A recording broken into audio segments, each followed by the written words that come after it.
Hi friends, welcome to Nishi channel. ఈరోజు మన వీడియోలో కృష్ణాష్టమి స్పెషల్ కృష్ణుడికి ఇష్టమైన లడ్డూల్ని ఇలా ఈజీగా ట్రై చేసి చూడండి.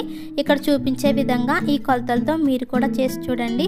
ఈ లడ్డూల్ని ప్రసాదంలానే కాకుండా మన ఆరోగ్యానికి కూడా చాలా మంచిది.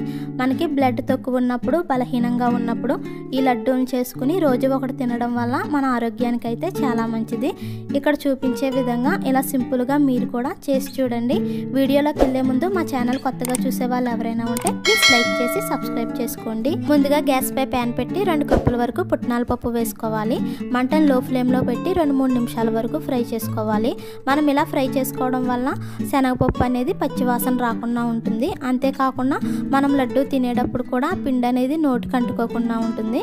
అందుకని 2-3 నిమిషాల పాటు మంటను లో ఫ్లేమ్లో పెట్టి బాగా ఫ్రై చేసుకోవాలి. ఇవి బాగా ఫ్రై అయిన తర్వాత మరొక ప్లేట్లోకి సెపరేట్ చేసుకుని పూర్తిగా చల్లారనివ్వాలి. ఇప్పుడు గ్యాస్ పై అదే ప్యాన్ పెట్టి ఏ కప్తో అయితే పుట్నాల పప్పు తీసుకున్నామో అదే కప్తో 1/2 కప్పు వరకు నెయ్యిని వేసుకోవాలి. నెయ్యి హీట్ ఎక్కిన తర్వాత సన్నగా కట్ చేసి పెట్టిన కొంచెం బాదం పప్పు వేసుకుని మంటను లో ఫ్లేమ్లో పెట్టి త్వరగా ఫ్రై చేసుకోవాలి. ఇవి కొంచెం వేగిన తర్వాత సన్నగా కట్ చేసి పెట్టిన జీడిపప్పు అలాగే కొంచెం కిస్మిస్ కూడా వేసుకుని మంటను లో ఫ్లేమ్లో పెట్టి త్వరగా ఫ్రై చేసుకోవాలి. ఇవి వేగిన తర్వాత గ్యాస్ ఆఫ్ చేసుకుని పక్కకు తీసుకోవాలి. ఇప్పుడు మిక్సీ జార్ తీసుకుని మనం ముందుగా వేపుకున్న పుట్నాల పప్పు వేసుకోవాలి. అలాగే 3 యాలకులు కూడా వేసుకుని మెత్తగా గ్రైండ్ చేసుకోవాలి. మనకి ఎంత మెత్తగా అవుతే అంత మెత్తగా గ్రైండ్ చేసుకోవాలి.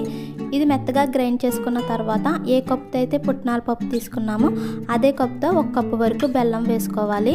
మనకి 2 కప్పుల పుట్నాల పప్పుకి 1 కప్పు బెల్లం వేసుకోవాలి. అలాగే బెల్లం వేసుకున్న తర్వాత మొత్తం కలిసేలా కలుపుకోవాలి. ఇది మొత్తం కలిసిన తర్వాత మూత పెట్టుకుని మధ్య మధ్యలో ఆగుతూ మెత్తగా గ్రైండ్ చేసుకోవాలి. మనం ఒకేసారి గ్రైండ్ చేసుకోవడం వల్ల మనకి ముద్దలా అయిపోతుంది. అందుకనేసి మధ్య మధ్యలో ఆగుతూ మెత్తగా గ్రైండ్ చేసుకోవాలి. ఇది బాగా గ్రైండ్ చేసుకున్న తర్వాత మరొక బౌల్లోకి సెపరేట్ చేసుకోవాలి. అలాగే మనం ముందుగా ఫ్రై చేసుకున్న డ్రై ఫ్రూట్స్ కూడా వేసుకుని మొత్తం కలిసేలా కలుపుకోవాలి. ఇది బాగా కలిసిన తర్వాత లడ్డూల్లా చేసుకోవాలి. మనకి ఏ సైజులో కావాలంటే ఆ సైజులో లడ్డూల్లా చేసుకోవాలి. మనకి లడ్డు చేసుకునేటప్పుడు పిండి ఏమన్నా విడిపోతే కనుక మరి కొంచెం నెయ్యిని వేడి చేసుకుని వేసుకుని చేసుకోవచ్చు. నేను చెప్పే కొలతలతో చేసుకోవడం వల్ల మనకు పర్ఫెక్ట్గా లడ్డూలు అయితే రెడీ అయిపోతాయి. ఒకవేళ ఏమన్నా తక్కువైతే కనుక అలా నెయ్యిని వేసుకుని చేసుకోవచ్చు. ఇలా పిండిని మొత్తం లడ్డూల్లా చేసుకోవాలి.